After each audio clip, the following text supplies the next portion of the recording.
Come on in. We've been expecting you. We know you're watching this video on our website or YouTube channel because you want to know the exact steps on how to rush apostille this type of document as fast and as easily as possible.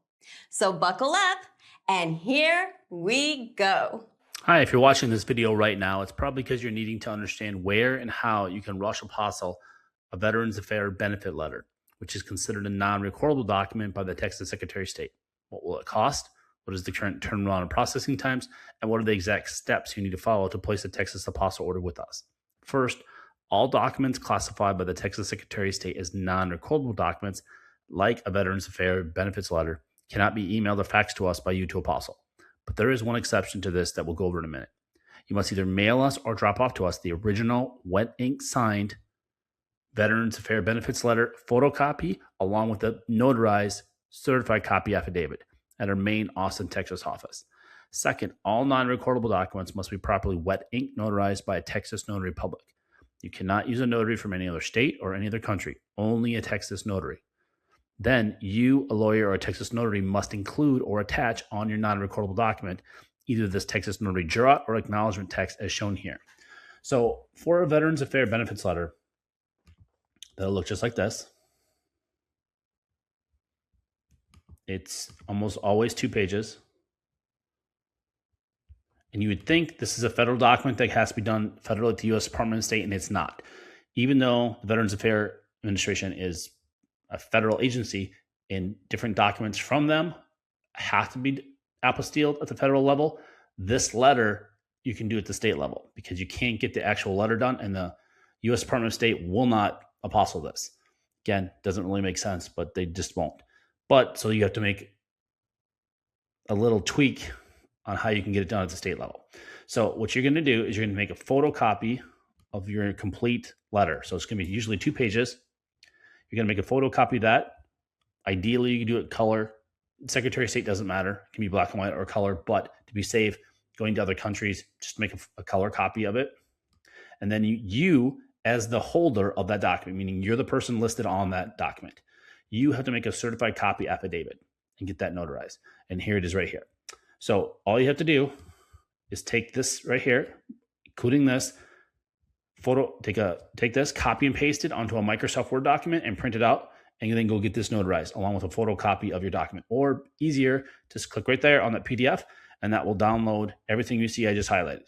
And so then you take that document along with a photocopy of your Veterans Affairs. It cannot be the original. You can only use the photocopy. You take a photocopy of your Veterans Affairs letter, you attach it with a paperclip to the certified copy affidavit, you take it to a notary, and then they notarize it. And very important how this has got to be filled out because the notaries will mess this up all the time, and that's going to cost you money and time because you have to pay us a second time to redo it if it gets rejected by the state because of a notary error. Okay, so first, right here, this blank right here, it says I. An affidavit is you making a statement.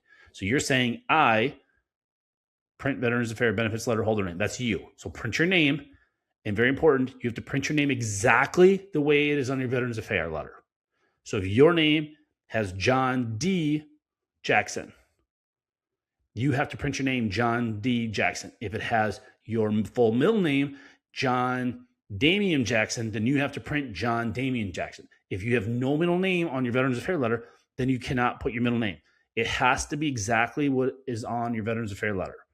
Again, we grade this all out, so I can't really show you here, but it'll be right here in the upper left-hand corner, how your full name is. So whatever it is right here, how your name is right here, that is how you have to print it on the affidavit. And that's also how the notary has to print your name down here. See, it says right here, print VA benefit letters, holder's name. That's you. So, and this is where you're going to sign it.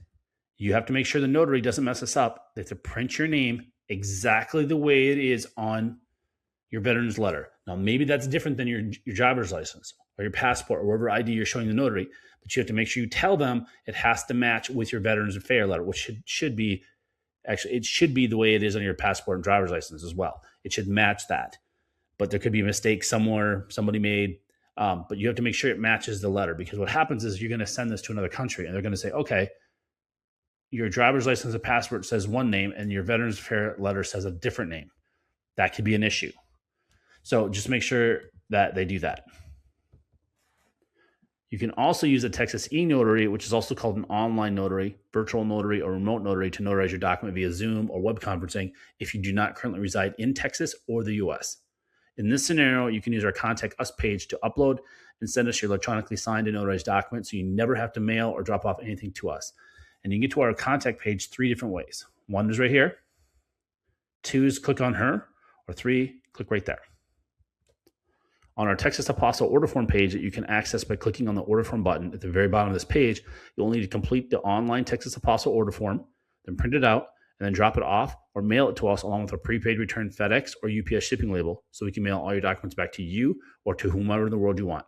And again, if you're going to get this electronically notarized or e-notarized, then you don't have to mail us or drop off anything. You just have to upload 3 things on our contact page. You're going to upload your e-notarized VA letter copy, certified affidavit, and a copy of your Veterans Affairs letter. You're going to upload a PDF of your prepaid FedEx or UPS shipping label, and you're going to upload a PDF of our order form page. So when you go to our order form page, instead of clicking print and it prints off a hard copy on your printer, you're going to go to your printer settings on your computer and click Save as PDF, and it will save the order form page. And then you're going to take that PDF and then you'll upload it on our contact page. That way, you don't got to drive anywhere. You don't got to fly anywhere.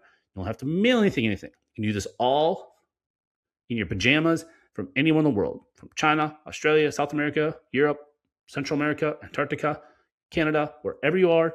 You can do this all electronically that way, but only if you use Texas e-notarization and you qualify to do that because you have to have valid based on Texas's requirements. There's like 5 different IDs you can have. You have to have one of the 5 U.S. government IDs to be able to get the notary. Next is step 2, which is shipping instructions. This is step 2. I'm going to go over how you're going to get documents to, and we're going to get documents back to you. So the shipping to and from, and how you have to create the shipping labels and what you have to do. So depending if you're getting a state, federal, or embassy level documents apostilled, or all 3. If you're going for example, a non-Hague country, you have to go through the legal, that's called the document legalization or attestation process.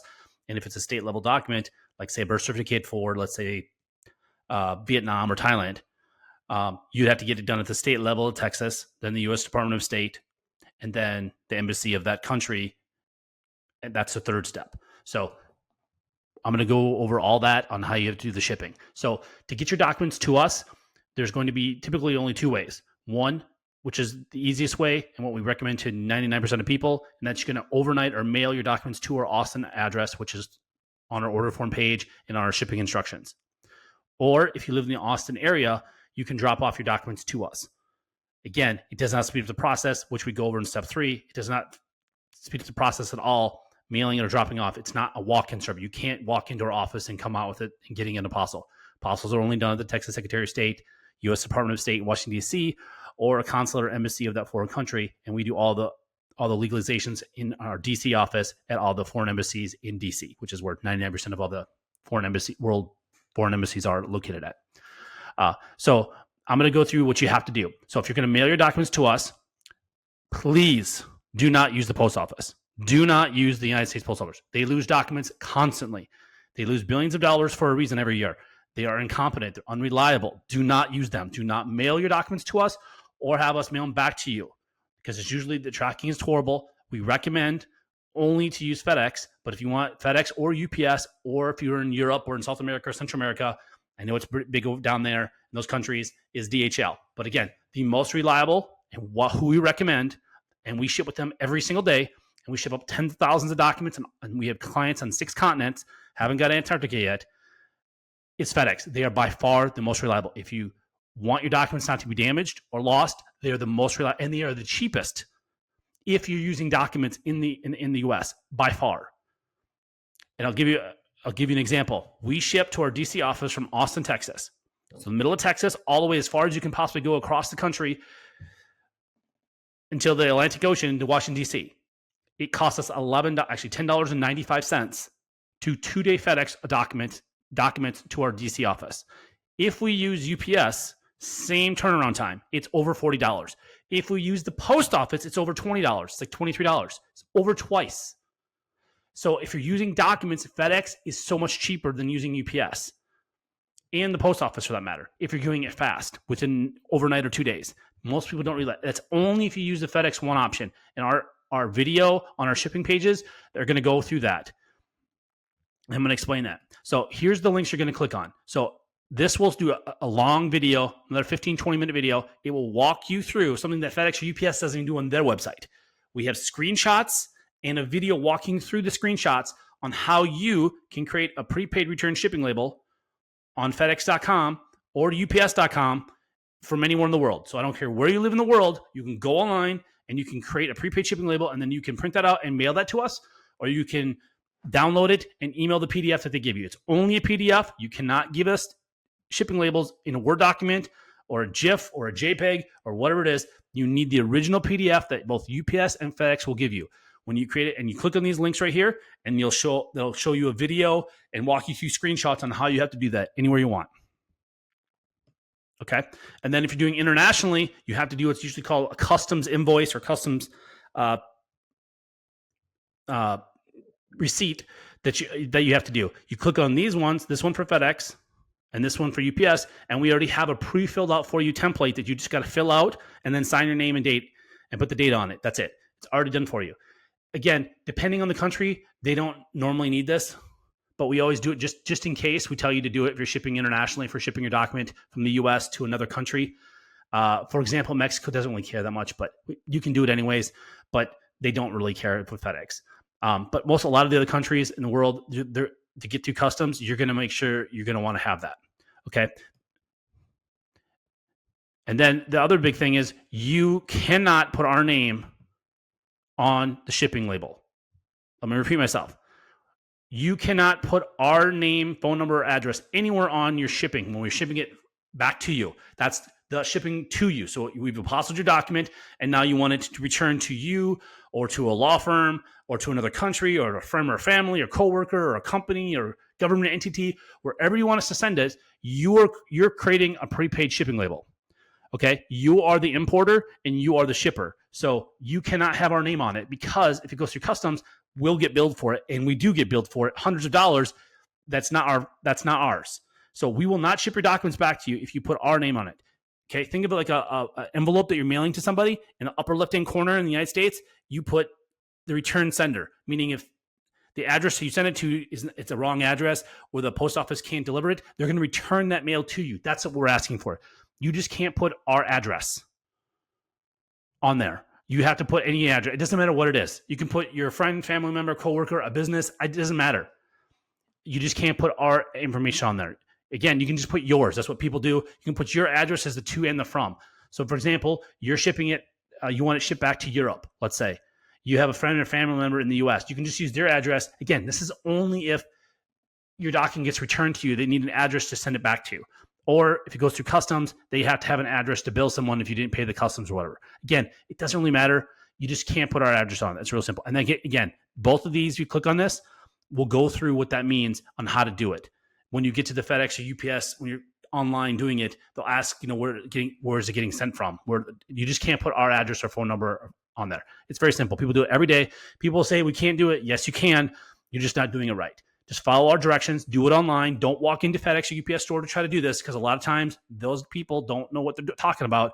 You can just do it online. We have it done every single day from every country in the world. You can create the label online, not using our address. Because again, you are creating the label online and you are paying for it, not us. We are just simply dropping it off at FedEx or UPS or DHL for you.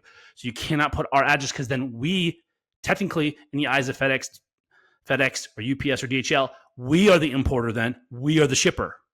Do you see that all the liability, the legal liability falls onto our company, and we don't, our legal policy, our company policy, we can't have that. So do not put our address on the shipping labels. Very important, because we will not ship it 100%. We will not ship it back. We will contact you and say you have to send us a new shipping label. If you have it on there for international orders, our address and phone number and name cannot be on. Specifically, if it's going for international, we will not ship it back. So very important. If you're on a time crunch and you need these documents back, that's going to delay it potentially days for you to get us a new label and us contacting you. So please follow these directions and do not put your our name or address or phone number on the prepaid shipping label. So yeah, that's basically it on shipping. It's, again, very simple. You just give us, again, if you're going to drop off documents to us, make sure you can also drop off to us, and then you can also give us a prepaid shipping label, and we'll ship them back to you. So you drop them off. You don't mail them to us, but you drop them off to us, but you want to mail them back to you. A lot of people do that as well. So you go online, create the shipping label, and when you drive to our Austin locations, you drop off your documents, and then the same day, the next day, 2 days, as we go over in step 3, how long it takes the Secretary of State to issue them, or the federal government, or the embassy, then we'll ship it back to you. So that's about it. Thanks. This is step 3. I'm going to go over the current pricing that we have, and if you're going to drop off documents to us, and our turnaround times that are as of today, November 30th, 2025. So if you're going to drop off documents to us, what you're going to need to do is you're going to need to print off our order form that you do online, which you're going to click down here, right here. By clicking this, you'll go to our order form page, and that's what you're going to fill out online and then print it out. And there's another video there that will go through how to fill out the order form and all that stuff. So if you're going to mail your documents to us, which is what most people do, you print out our order form, and then you send that along with your documents, like we state in step 2, you send it to us. If you're going to drop off your documents to us in person, which does not speed up the process, and I'm going to go over that, if you're going to drop it off in our Austin office, which is the only location, not Houston, not Dallas, only our Austin office, you can drop it off, your documents. So if you live in the Austin area, you need to print off our order form and then bring that in along with your documents. And then I'm going to go over right now our cutoff times. So for same-day service, what that means is we're going to file your legal documents with the Texas Secretary of State if we get your documents by 12 p.m. Central Standard Time, Monday through Friday, excluding any major federal or state holidays. So whenever the Secretary of State is open, and they're actually closed more days than just the federal and state, like for 4th of July this year, they closed the Monday after 4th of July. That wasn't a federal holiday. And they closed this week, Wednesday, before Thanksgiving, and that was not a federal holiday. Or Black Friday, they are closed as well. That's not a federal holiday, but they are closed. So they're closed for 3 days this week, and they'll be closed for 3 days for Christmas. They've already announced the day before Christmas Eve Day. So Christmas Eve Day, which is not a federal holiday. So whenever they're closed, we cannot file your document. Just make sure you know that, so you're aware with the turnaround times. No company can file your documents unless the Secretary of State is open. So I just want to be clear about that. So if we get your documents by 12 o'clock Central Standard Time, Monday through Friday when they're open, we are going to guarantee if we get them by 12 o'clock, we are going to file them with the state of Texas. Then, depending on their turnaround times, they change. We don't control this. No company, no person controls how fast they're going to turn them around. As of right now, and we change this every single month. Like right now, in a few hours, this is going to change to December 2025. So if you're watching this video in the future, in 2026 or 2027, forget what you're seeing on this video. Whatever it says right on this page, right here, this is what the current turnaround time is going to be for the Secretary of State. And I'm going to go through this on our examples. So as right now, November 2025, it takes between 0 and 2 business days for the Secretary of State to issue apostles on documents. And I'm going to explain what 0 days means. Okay? So we give some scenarios here. So if we receive your paperwork by mail or drop off by noon Central Time, we're going to file your documents. Then it's possible, not probable, the Secretary of State is going to issue your apostille the same day. So same day means 0, meaning we're going to get your document by or before noon of that day. We're going to file it that day, and they may issue it that same day, and we're going to mail back to you the exact same day. That is 0 days. Or it could take them up to 2 business days after we file it have them issued to you. Okay, so I'm going to explain our examples here. So scenario 1, we receive your documents before or by our noon Central Standard Time cutoff time on a Monday, and then we file it that same day. The Secretary of State will either issue an apostille on your documents the same day, which is 0 days. The next business day, they might do it, which is 1 day, or 2 business days. So the worst case scenario, you're going to get it and mail back to you is on Wednesday. So that is the best case scenario if we get your document by 12 o'clock. Okay. Example number 2 is if we get your document after noon Central Time. So if you mail it to us and we get it at 2, 3 o'clock in the afternoon from UPS or FedEx or DHL, or you drop it off at our office at 2, 3, 4, 4:55, we have people right before 5 o'clock drop it off on that same Monday, we're going to file it then we can only file it the next day. We're going to file it the next business day. And then they could issue it that same day. That's 0 days. They might issue it the next business day, 1 day, or 2 business days. So worst case scenario, we can pick it up and mail it back to you on that Thursday. So again, both scenarios, if we get your document on a Monday, we get it before noon or after noon, it's going to be Wednesday or Thursday. So again, the absolute worst case, unless there's a zombie apocalypse or an orc uprising or alien invasion, if you do it on Monday, it's going to be mailed back to you on Thursday. Worst case, best case, it can be mailed back to you on Monday. So just to go through that. And I cannot stress this enough. If you're traveling to our main office in Austin, dropping off your documents instead of mailing to you does not speed up the process. It doesn't matter if we get them by drop off or by mail before noon or after, it's going to be the same turnaround time. Too many people, they don't read our website, they don't contact us, and they show up thinking it's going to be done the same day. And that's not possible because it's Secretary of State. It's up to them. They are going to decide if they're going to issue it the same day, next day, or 2 days. So please, unless you live in the Austin area, it does not speed up the process. Just overnight your documents to us, like we say in step 2, how to do it. Okay. And then these prices are as of today. These might change next year in 2026 or 2027 or 2028, whenever you're watching this video. But don't go by what this video says. Go by what this is saying right here. Whatever this says right here, whatever it says right here at this time, that's the current pricing. So for the first document, so if you need one document to Apostille at the Secretary of State, it's $95. And that includes all filing fees. So you don't write us a check or money order, a cashier's check. You don't send us money for the state filing fee. And you do not do the paperwork. You don't send us the state form. We have our own forms, and we pay the filing fee. So it's just $95. That's it. There's no tax. It's just $95 flat. That's all you call. And then if it's multiple, it's discounted. And this is just an easy little chart for you. If it's one document, it's $95. If it's 2 documents, you need Apostille, and this is at the same time, it's $170, 3, $245, so and so and so and so. So that's just the current pricing all the way. We just have it. And again, any additional documents are $75 each. And then when you're ready to order, you just click this button, and that's going to take you to our order form page for Texas Apostles. And again, this is only for Texas. This isn't for federal pricing or corporate pricing, Texas corporate pricing for corporate documents to Apostille or embassy fees. This is specifically only for Texas Secretary of State and Texas documents. So documents that are notarized by Texas Notary or documents that were issued from a Texas entity, city, state, county, or state government, like a Texas birth certificate, death certificate, marriage license, divorce decree, criminal records, checks, driver's license, power attorneys, stuff like that. So that's step 3. Thanks.